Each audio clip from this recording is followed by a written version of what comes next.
when I was in Nepal, I went to the UNHCR to talk about the research I had done on the IDP camps or refugee camps. And I step into the room, and a British friend I made at the NGO where I was based, she wanted to tag along for the day. She's white. When I walk into the room and I'm ready to sit down and show my research, all their eyes are directed at her. They keep asking her the questions. I keep answering the questions. And it's like, when are these people going to realize that I'm Annabell and I'm the one doing the research? Because Asia, as much as like there's no history of enslavement of Africans in Asia under Europeans, but somehow this thing has penetrated every corner of the world. Somehow, deep in the Himalayas, when I walk into a room in the UNHCR, when people see me walk in to explain my research, they automatically think it could never be me who is conducting this research.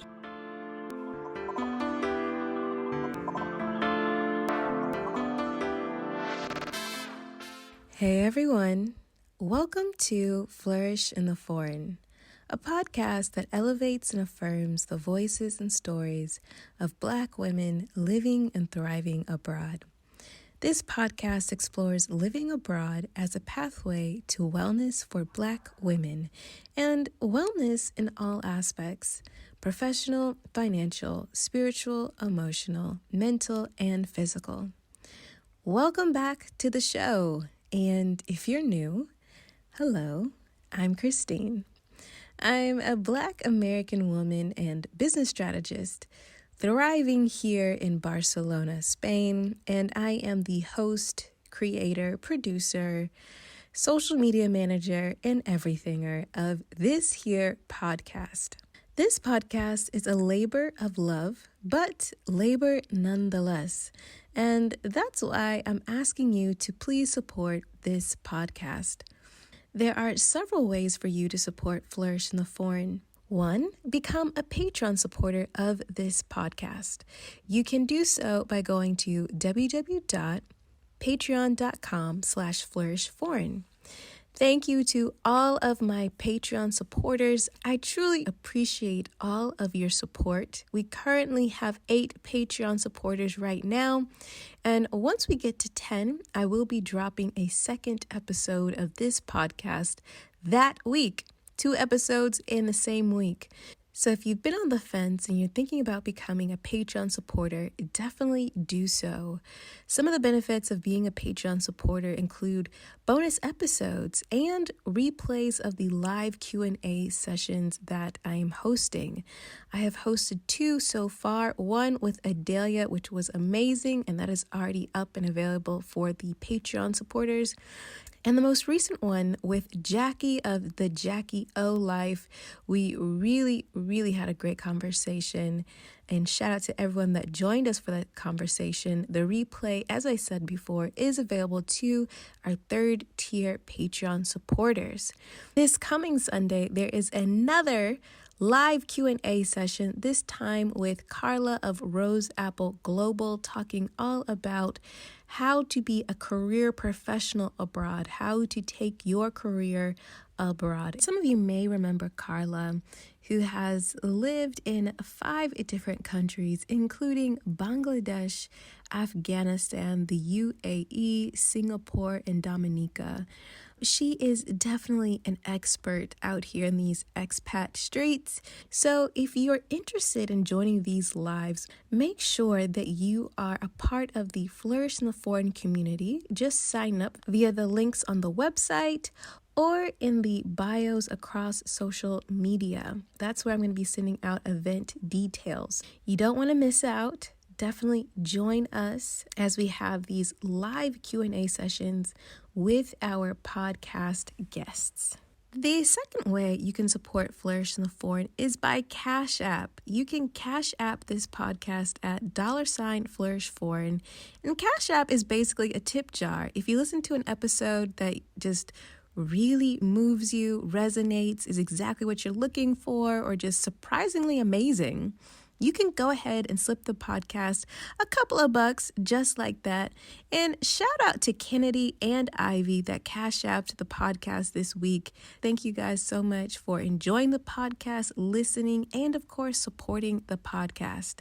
And please know that any amount of support is always deeply, deeply appreciated. The third way you can support the podcast is by placing an ad within the podcast or supporting an entire episode of this podcast. If you have a business or service or perhaps an organization that is in alignment with this podcast and you want to get in front of this audience of just amazingly ambitious, educated, internationally minded Black women, go ahead to the Flourish in the Foreign website, www.flourishintheforeign.com/contact, and drop me a line, and I will let you know how we can collaborate. The fourth way you can support this podcast is by sharing this podcast. It is super important. By sharing this podcast across your own social media, your Insta stories, your grid, your Twitter, your Facebook, all these things, people know that you are giving your seal of approval. That's what it does. It is way better marketing than I could ever do because your network trusts you. So if you really dig this podcast and you enjoy it, please consider sharing this podcast with all of your friends via your social media, because your recommendation is way more valuable than me saying, y'all should listen to my podcast. So please do that. And also be sure to tag the podcast at Flourish Foreign across all social media. That's Instagram, Twitter, and Facebook. And also follow the podcast across social media, again, at Flourish Foreign. The fifth way you can support Flourish in the Foreign is by subscribing to the podcast, giving the podcast 5 stars, and leaving a review. I truly enjoy reading the reviews. They are so wonderful. They make my heart so full. If you are enjoying the podcast, be sure to rate the podcast 5 stars, leave a review, and make sure you are subscribed. Okay, I just gave you 5 different ways to support this podcast, and I hope you at least chose one way to support this podcast today. All right, that is it for the support portion of this show. Now, on to the next story.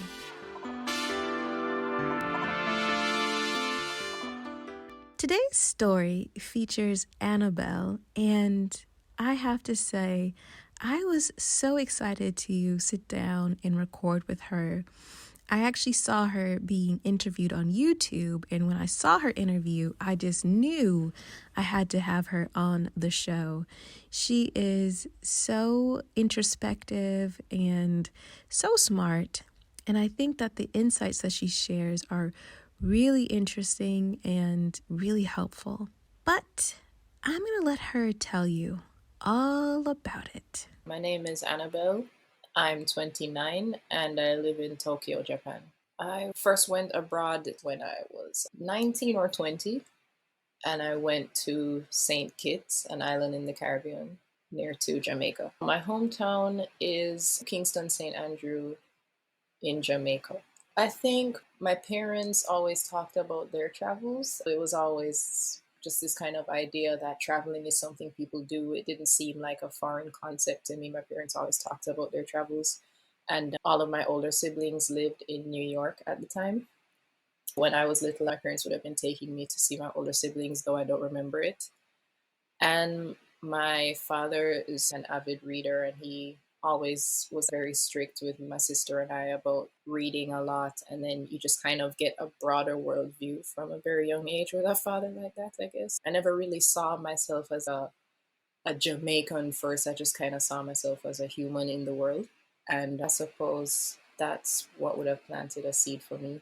I studied architecture in Jamaica for my undergraduate degree. There was a Saint Kitt's trip in my 3rd year. It's a part of the architecture degree in Jamaica that we have to study other Caribbean islands and study their urban environment.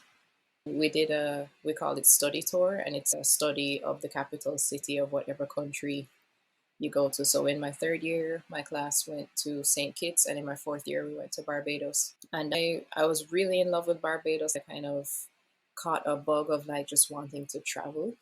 Then we did our final design project. And then 4 years of school is over, and then I find this flyer for an urban planning and design summer school in Finland. It was all great because the transit would be through New York. I got to see my siblings, and then I took the flight to Finland.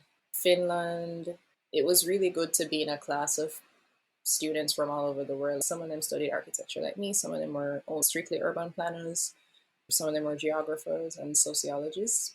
It was just really cool because architecture can be a very insular space sometimes where you only interact with other architects. It was really cool to like learn about other fields.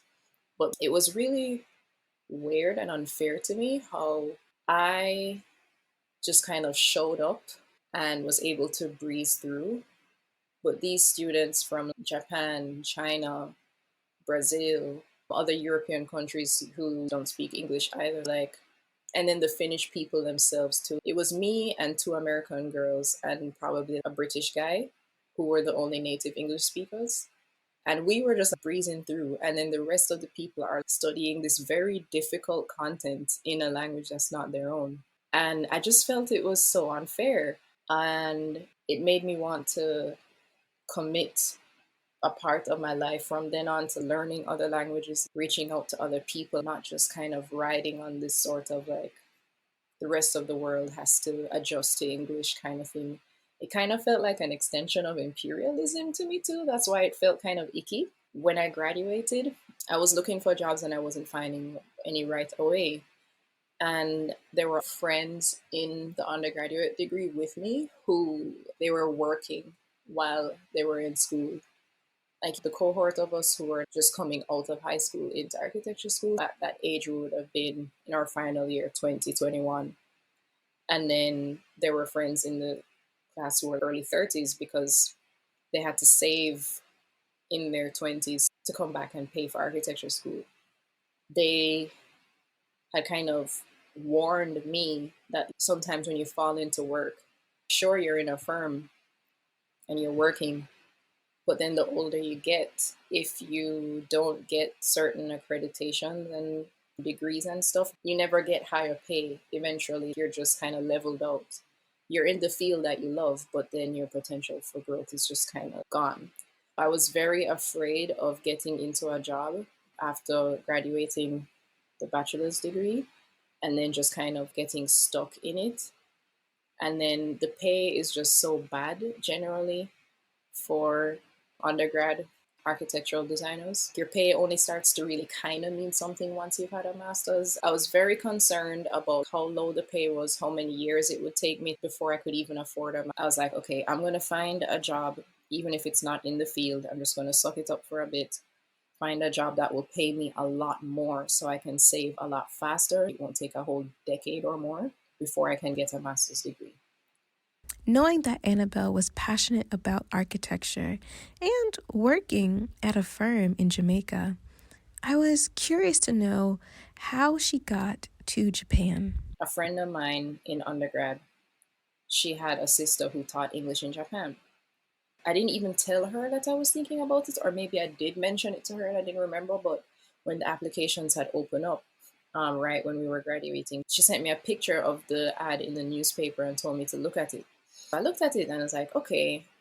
I mean, I was really passionate about architecture and like I just didn't really want to like just do a job to make money, but it's like for the long haul, it just made more sense. Stuff I applied and then I got called for an interview. It's like, okay, this is serious. Okay. I really practiced. I was rehearsing for like probably 2 months before that interview. I had a whole book dedicated to just questions that they might ask and writing up my answers and stuff.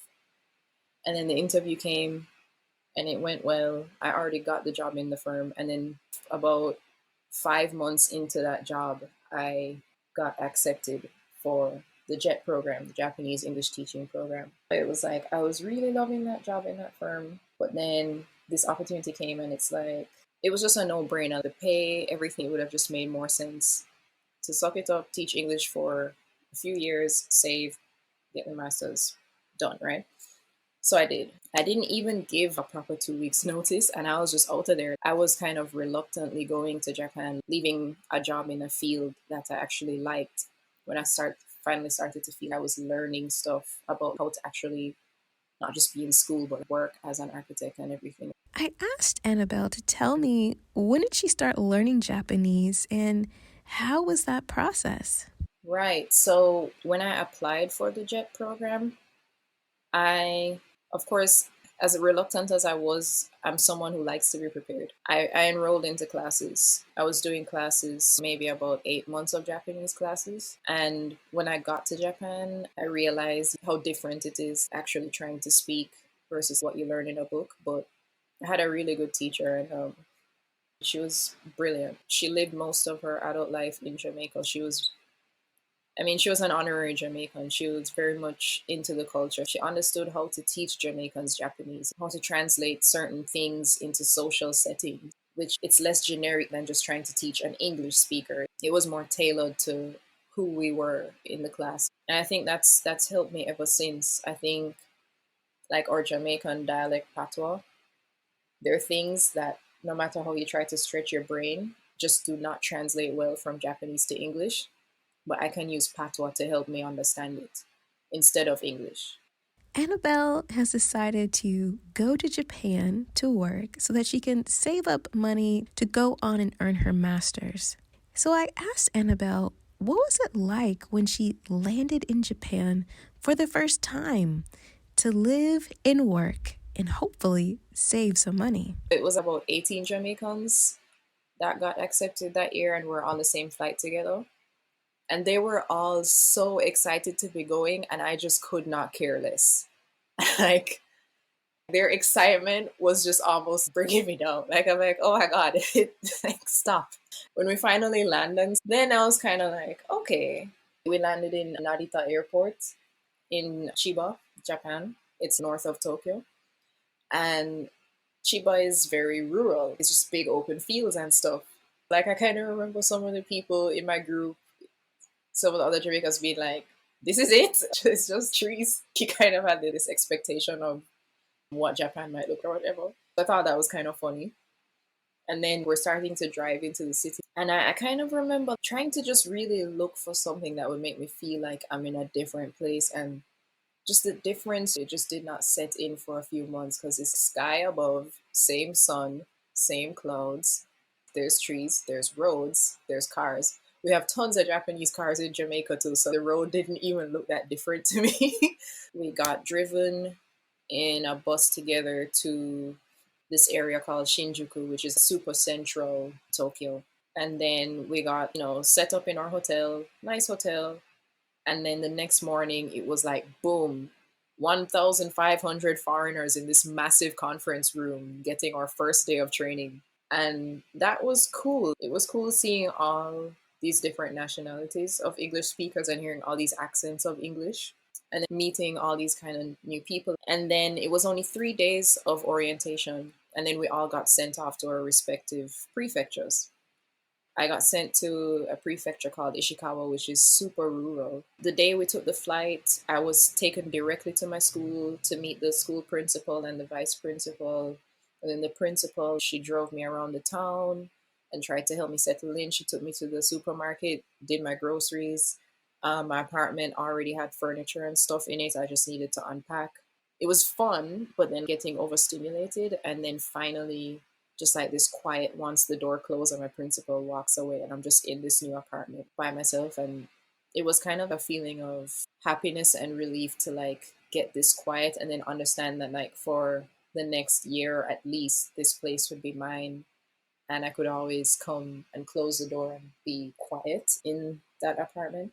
I asked Annabelle to tell me what her job entailed and how was her first year of living and working in Japan. It was a high school, and my position was called assistant language teacher, but actual job in that specific high school was more like I planned the lessons and then the Japanese teachers just kind of translate for me. It was all like very chill, really chill. I spent most of my time at my desk studying Japanese more than anything else. And I'm really glad for that kind of hidden opportunity that was to have all this time where I had to sit at this desk and I had to make this time mean something it just was kind of natural to just study Japanese then, because that was a part of the contract. We were allowed to study Japanese, and in fact, we were encouraged to do so.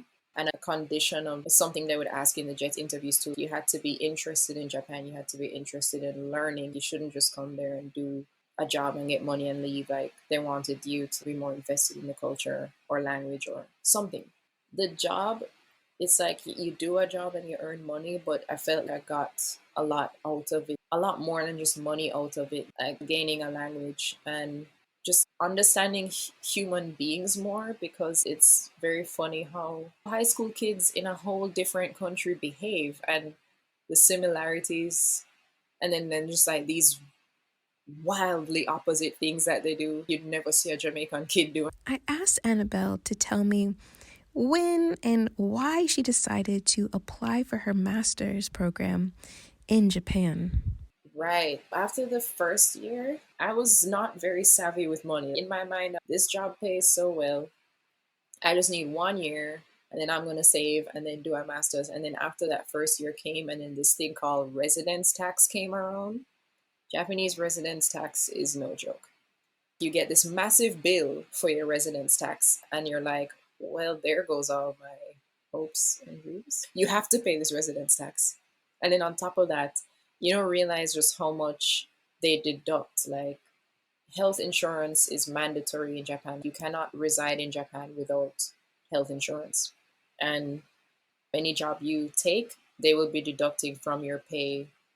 After the first year, I did not save as much as I thought I would. I'm like, okay, I have to renew the contract for another year. And then the next year, being more aware now of the residence tax that would come at the end of the second year.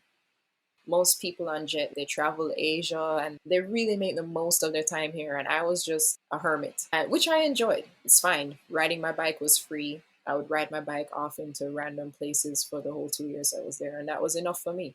Luckily, I was able to discipline myself, as tempting as it was to do other things like travel and whatever. At the end of 2 years, I had enough. And in the January of the second year, that's a year and a half into it now, I started applying to Japanese universities. Sometimes I have a thing about me where I don't realize how much stress I'm under or how much pressure I'm putting myself under until like after the fact.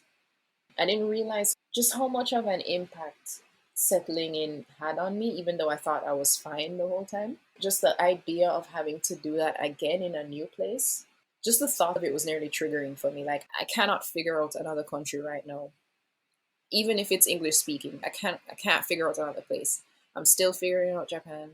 By that time as well, I had taken a language proficiency test and I did well. I'm like, okay, I can keep going and get the highest level of proficiency. I don't feel like I'm done with the language. I don't feel like I'm done with this place. I'm not ready to go to a new place. So that's why I started applying to Japanese universities. My best friend was studying in China, and she had a Japanese professor, and she set up a meeting for me with him. I left Ishikawa, went to Tokyo to meet this professor, and then he gave me really good advice, and then he introduced me to the professor at the university I'd end up at. It's called Keio University. It's a really prestigious, highly respected university in Japan. I applied. I did 2 rounds of entrance exams and interviews, and then I got into Keio. I was really curious to learn more about the experience of earning a master's in Japan. And so I asked Annabell to describe each component of the master's program. The program was 2 years. The design studios that I took, one of them was led by a very famous architect. Anyone who does architecture will know his name. His name is Shigeru Ban. He was one of the reasons that Japan was on my radar too, because he's just a very innovative architect, and I was able to study under him, which was wonderful. But he didn't play around. Like, he was serious. You had to work. Then there's the lab, which is like a job. And then there's a thesis, which is also a job. It's like working 3 full-time jobs, and then I was teaching English part-time. Just make rent and buy a bit of groceries for the whole 2 years. I was a part of a project called the Veneer House Project. And the Veneer House Project, in Japan, they call it veneer boards, but that's what we call plywood. It was a project about how to make structurally sound and earthquake resistant temporary buildings completely out of plywood. We were studying joinery and we did real tests, fireproofing tests, seeing that it would stand up to burn up to 1 hour without disintegrating or burn up to 2 hours without disintegrating. We did earthquake tests, putting it on a platform and like shaking it around to see like if it could stand up to 7 on the Richter scale. Or a lot of it was just real world and just so many real consequences and so much pressure. And I was a part of many projects that were really built, whether they were pavilion things or furniture for events that were held in Tokyo that we made completely out of plywood for like outdoor festivals and stuff. And then there was 2 earthquake resistant houses that we made in Nepal after the earthquake happened in 2015. And that time I went to like start my thesis research. So went to do my thesis research in Kathmandu, and then I went up into the rural areas, this area called Charikot, and we did a vineyard house up there for a family. And it was supposed to be a prototype for the rest of the community to see if they wanted to use this method of building as well. Because in the earthquake, a lot of people died because how the buildings were built. They weren't built to stand up to earthquakes. And in Nepal, the main material is brick. And without proper reinforcement, like the brick buildings just shudder apart. And it was really just from being in or around those buildings that many people died. Proposing plywood, something that's much lighter, that if it were to fall on people, like, of course, any material that falls on you, you're going to get injured, but it's a very different thing to be crushed to death, which the plywood would not do. That's how we were kind of proposing it as an alternative. That was the first one. And then the second one, in 2016, I was actually able to be in charge, and I did the design and meeting with the structural engineers in partner with another guy in the lab. And then got to build that one too in Lalitpur, which is next to Kathmandu. It's still city, urban. All the while having to fulfill requirements for classes, doing assignments covered in sawdust, just on my laptop, just typing up assignments that are due and emailing them off to professors in Japan and stuff. And then now the thesis finally, my thesis was about gender-based violence on refugee camps or internally displaced persons camps, IDP camps.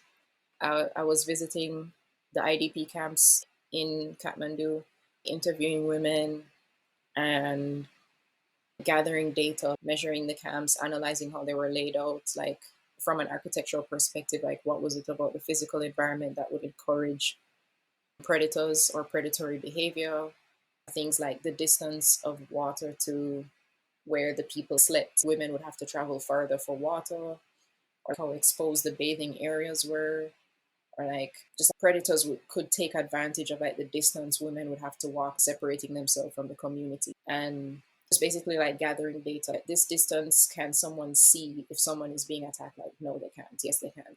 Can someone hear if someone is crying for help? No, they can't. Yes, they can, kind of thing. Collecting all that information, turning it into data, and then writing a whole thesis around it.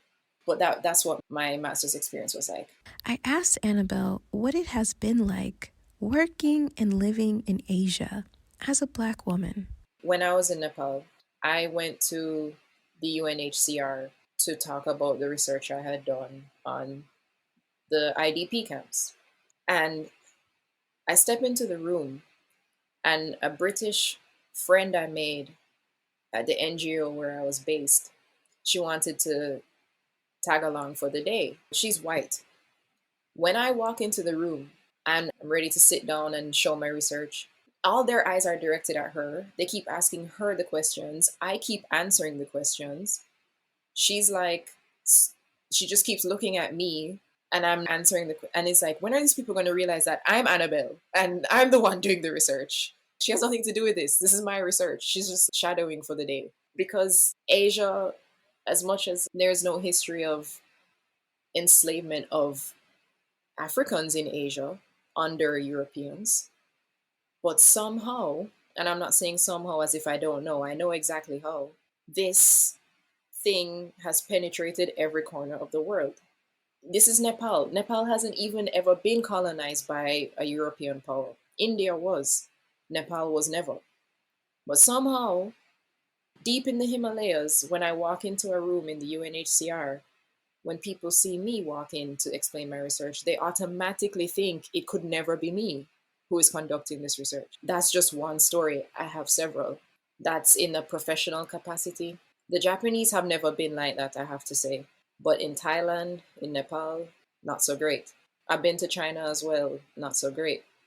In social settings, there's always this kind of bringing up things like, oh, black people have rhythm, or like, and especially because I'm Jamaican, it's like, oh, you must be able to run fast, or you must be athletic, or expecting you to be the life of the party when that's just not my demeanor. It's just always like feeling a pressure to be something I'm not, or to fulfill some kind of stereotype, basically fulfill some kind of image for them, that when they see me they want me to check these boxes, and I just don't check these boxes for them. And even if you do check the boxes, it's like their definition of the box is so different from ours. What our dances mean to us is not what they think via, their consumption. What our music means to us, they don't even understand. There's a very shallow understanding of what blackness is, and there's the over sexualization of black women, fetishization of black women. You'll have Japanese guys who they'll just want to try a black girl, I guess. You have guys who are into hip hop culture or dancehall culture, and they want to have a black girlfriend to just seal the deal and prove how black they are. I've seen a lot through just hanging out with other black women and just swapping stories. And it's just so bizarre all the time. For me, my problem with dating in Japan is that for me, it's basically been non existent. I find black women tend to be very educated and tend to really stand firmly in what they believe, their thoughts, their worldview. They don't live passively, at least the black women I've interacted with in Japan, Nepal. They're very sure of themselves. Their opinions are mature. They've thought these things through. They've evolved in their thinking. They have reasons for thinking the way they think and stuff. And I can only speak to my friends who have dated Japanese men, or like the brief encounters I've had with Japanese men, is like they don't like it in their own women, and they don't like it in any other women either. The opinionated thing, it just turns them off. They just want you to be cute and funny and agreeable. Of course, this is not everyone. I would hope that goes without saying. I'm speaking in a general, overwhelmingly regular, all the time kind of thing. It's just a pattern. Annabell had clearly been working nonstop in this master's program. So I asked her, what did she do after graduation? And what was the process of applying for jobs in Japan? When I graduated, and only now in hindsight, look at it for what it was complete burnout. And probably it may be controversial or unwise to say, to diagnose myself as depressed at the time. Like I never saw anyone, I never talked to anyone, but I was burnt out, and I was just like deeply, deeply undermotivated, and just feeling doom all the time.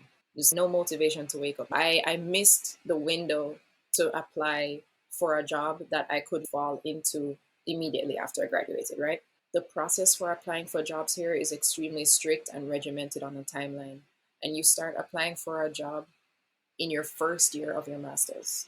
You don't apply after you graduate. You have to start a year before or a year and a half before. And there's all these processes that the companies make you go through, like first round, second round, third round, just vettings, interviews, seminars, training, all kinds of things leading up to more serious interviews, and then a second interview and a third interview and so on. And I had no clue about any of that. And that's another thing that, like, I can only speak for my university, but I feel many foreign students have complained about the same thing, where Japanese universities don't understand how unique that process is to Japan.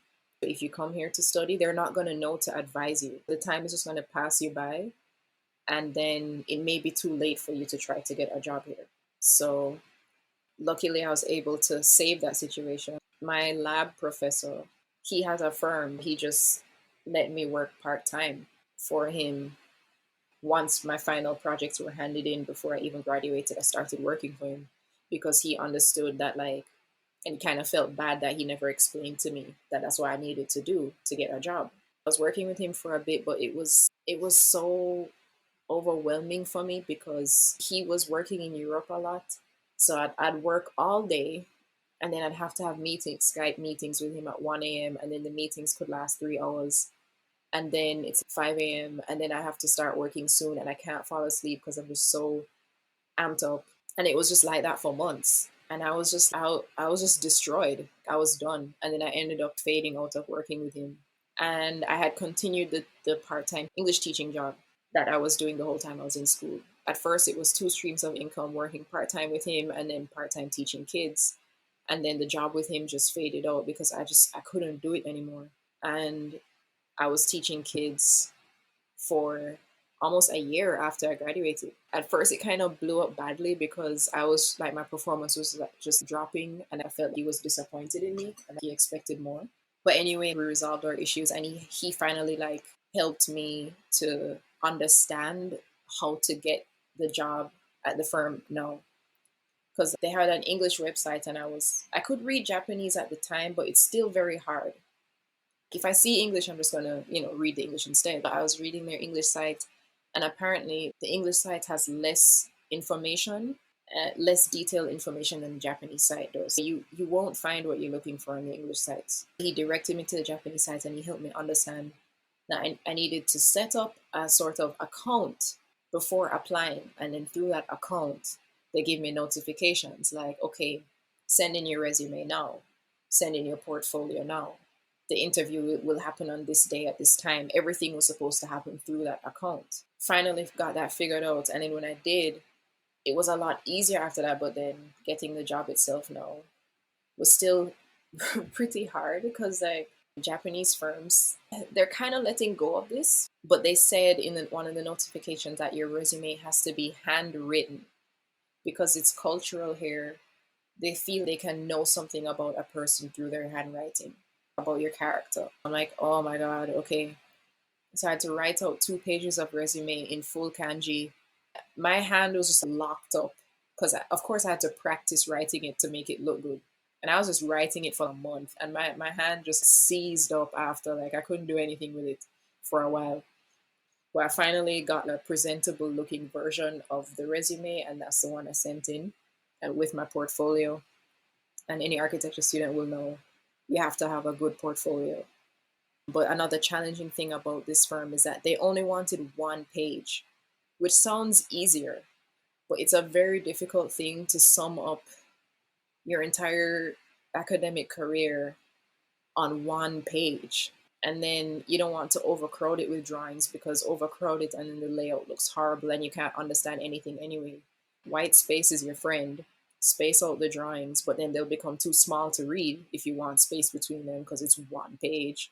Figuring out how to do a good, attractive portfolio that actually conveys the meaning of your design on 1 page was a challenge too. There's so many versions of the portfolio. Like, I spent 3 or 4 months on making a 1 page portfolio. Then I sent that in, and then I got called back for an interview.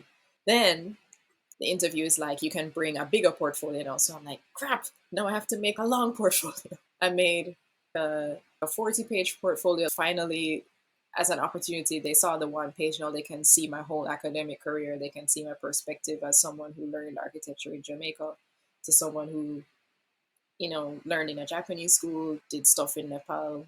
I finally got to show who I was, my thoughts on my approach as a designer. By the time I got to the interview, I was motivated, but I was also so ready to leave Japan at that time that I wasn't even nervous. I had already started packing up my things, just ready to leave forever, because if I was talking about depression at the end of graduation, this is a year later, I had just sunk to the depths of the depths. I was just, I don't know, I was just existing, really. I was just done with this place that when I walked into that interview, it was probably the best thing for me to have been in that mental state because I wasn't trying to impress them. I wasn't being fake, which is very hard to do in Japan. But I wasn't being fake. I wasn't being anything other than just, I am here in this room, take it or leave it kind of thing. And I think that helped because It was a long time since I'd seen Japanese people be that warm to me. I left the interview, got on the train, went back to my tiny broom closet of an apartment, and I literally shower, put on pajamas, ready to sleep because I just don't want to think about anything. And then the email comes less than 2 hours after the interview's finished. Got the job. I was like, what? It was so fast. And I'm like, whoa, I've already thrown away half my stuff. But anyway, that was the process of getting the job. And then after the interview, another stress load came when they start sending you all of these documents and contracts to sign, and it's just pages and pages and pages of Japanese. And I'm like, please don't do this to me. And I had to comb through all these pages, just days and days of making sure I fully understand this contract, signing, sending them stuff. And then when you sent that stuff, no, it's not over. We needed that signature to now ask you to sign this. And then it was just a month of paperwork, paperwork, paperwork. And then I finally got to start my job about a month and a half after the interview. Asked Annabell to describe the Japanese work culture. Japanese is the language we work in. And I've been at the firm for about nearly 2 years now. It's been a roller coaster. Roller coaster. Like, the first 2 weeks was bliss. It was awesome. It was the happiest I had felt in years. And I started to feel things again. I started to taste food again. Colors seemed brighter. I was coming back to myself. And then first deadline comes, and then people's attitudes just change so much when something is on the line, a deadline, and you're this newbie who can't keep up on this. I needed this yesterday. Where is it? And I'm just like, oh God, they're gonna fire me. They hate me. I'm making a horrible impression, and it's not even been a month. And I don't know if I can do this. And this is the first time, like, no matter how, say, mentally or emotionally bad I've ever felt in my life, I've never been one to doubt whether I can do something or not. And that was one of the first times where I was like, oh my God, what if I'm just some clown who thinks I can be an architect, but I really don't have what it takes? And that was like devastating to me.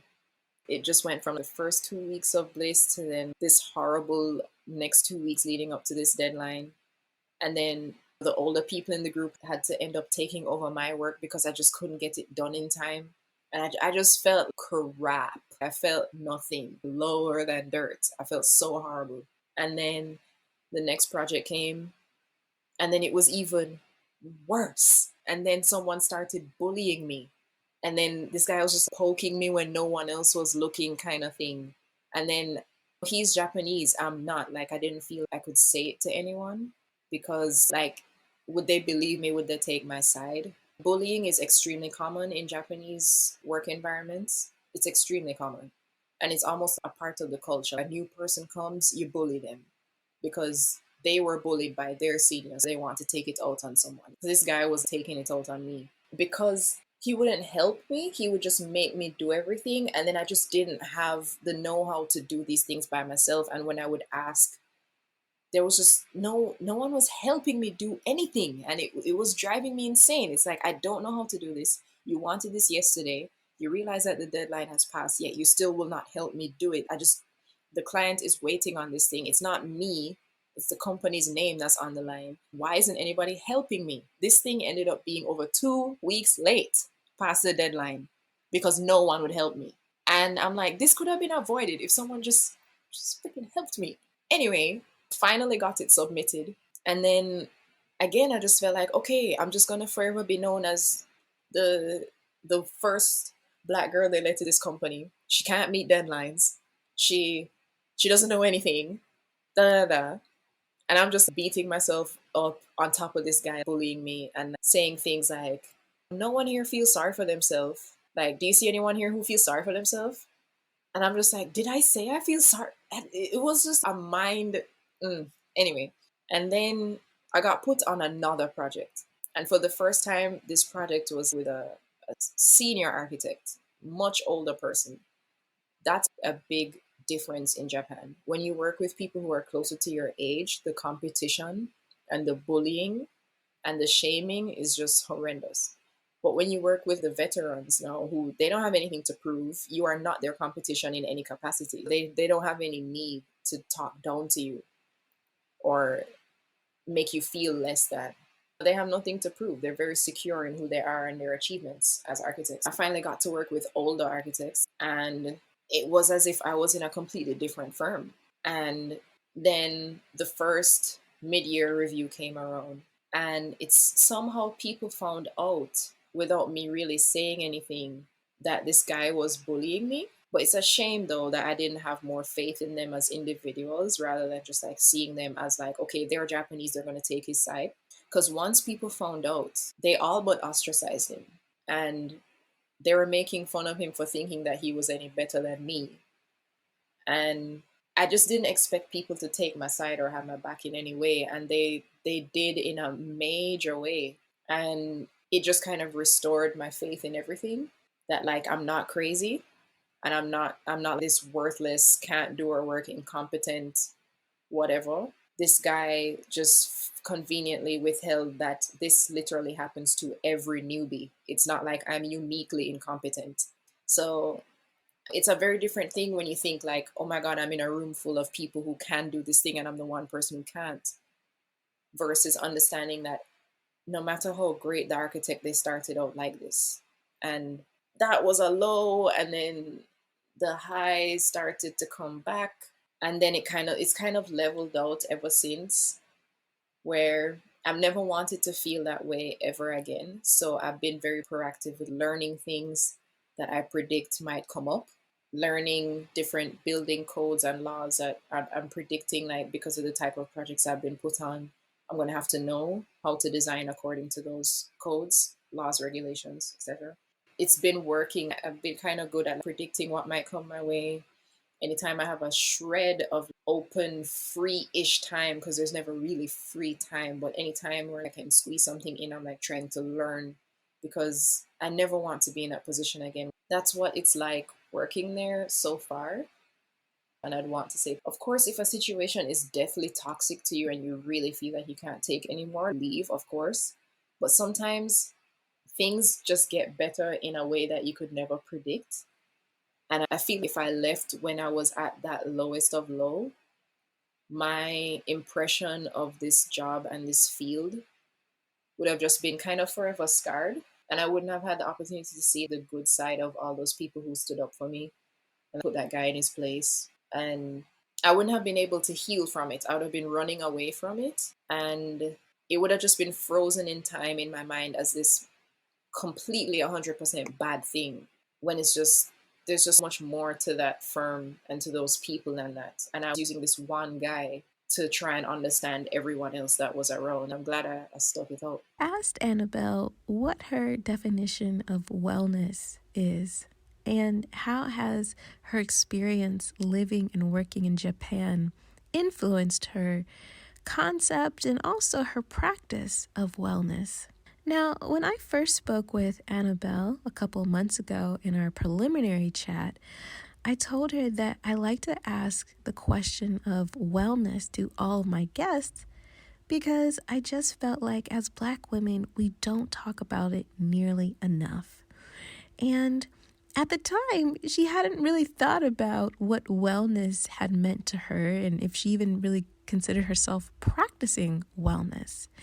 But by the time we got down to recording this interview, she had thought about it, and I think her reflections are really interesting. It's interesting that you say like Black women don't talk about it enough, because I'm one of those Black women who like that never even occurred to me as a concept. What's wellness?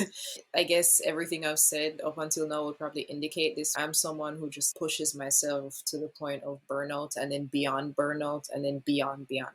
In more recent years, I've started to realize how unsustainable it is. And maybe that was my first realization of my probably being unwell. I've tried to like go through what things that I was doing instinctively to kind of keep myself going. And I guess that would be my wellness. There are some things I eliminate completely, like pressure to participate in social events when I know that I don't have the money or I don't have the energy. Where say it's a Sunday night and people want to go drinking, and I know I have responsibilities Monday morning. I have to work. I have to be at my best performance at work.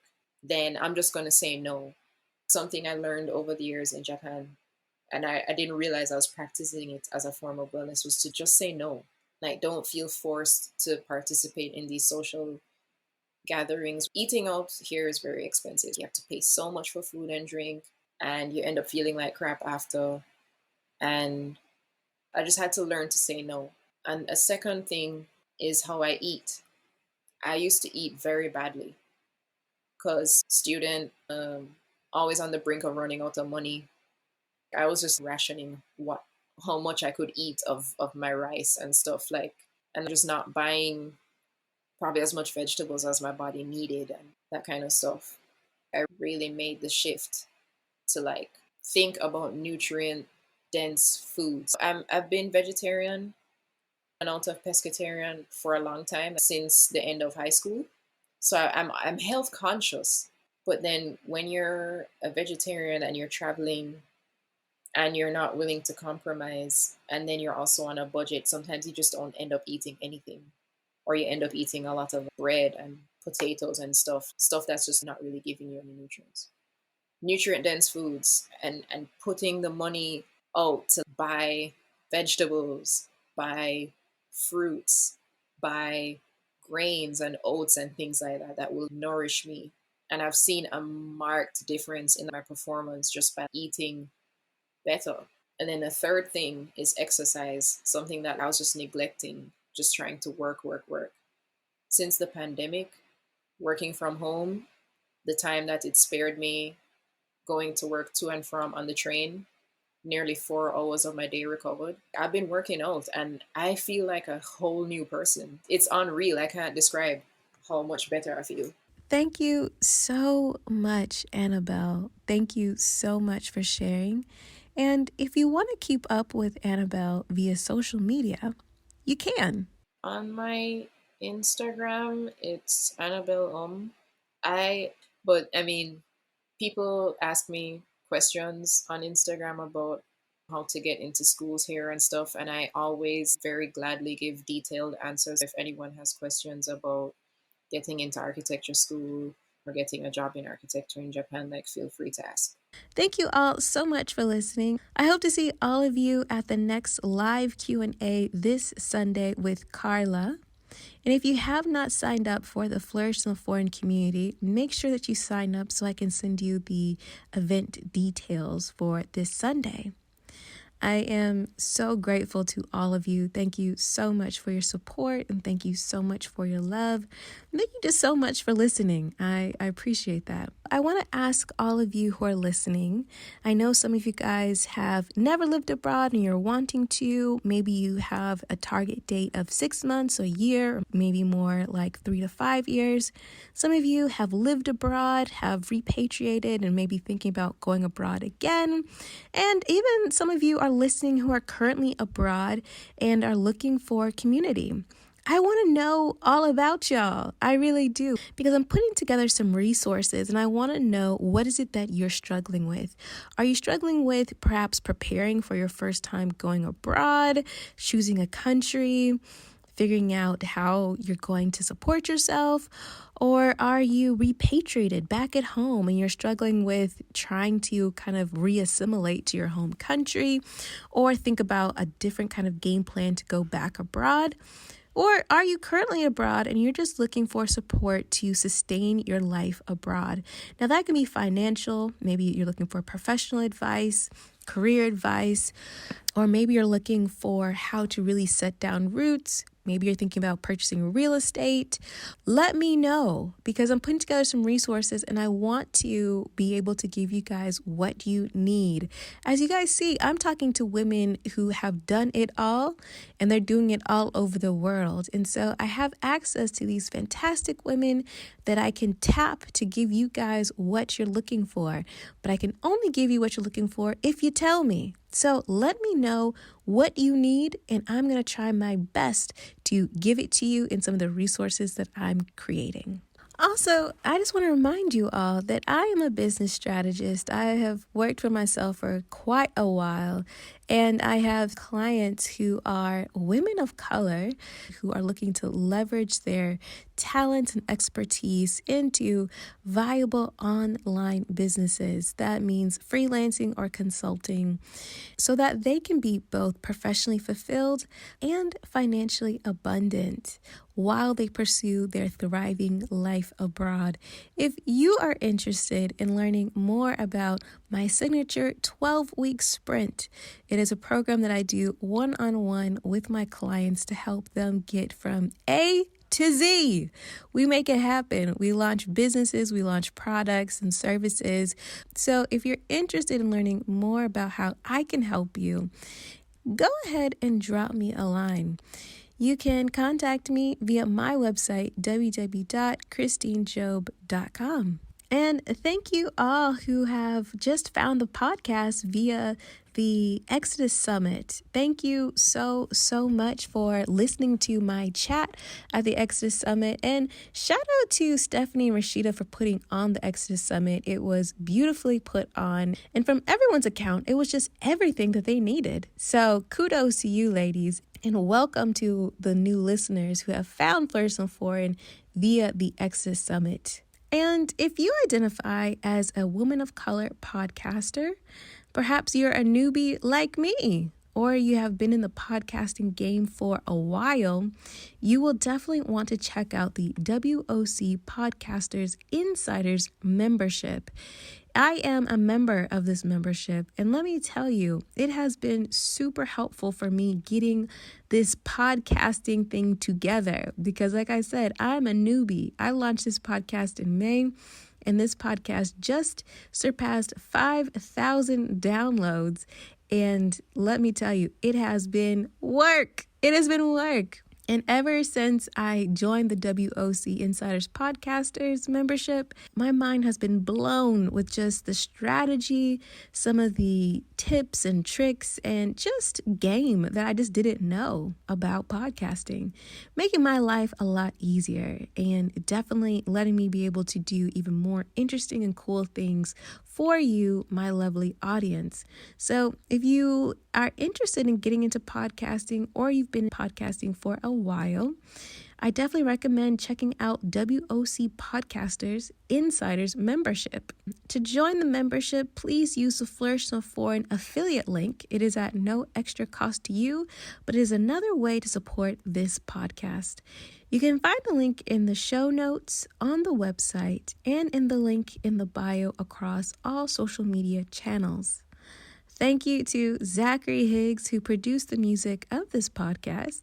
Zachary is a fantastic musician and artist. If you need some music for your YouTube channel, your podcast, I just know that he's definitely your guy. I will leave all of his information in the show notes as well.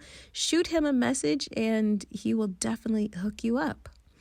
That is all for this week. I hope you all take such good care of yourselves. Please be gentle with yourself. Please be mindful of the things that you are ingesting mentally, and try to feed your mind and your heart, and especially your intentions, all the things that you want. Focus on the life that you're creating and focus on all the things that you would love to see. Yes? Okay. See you next week.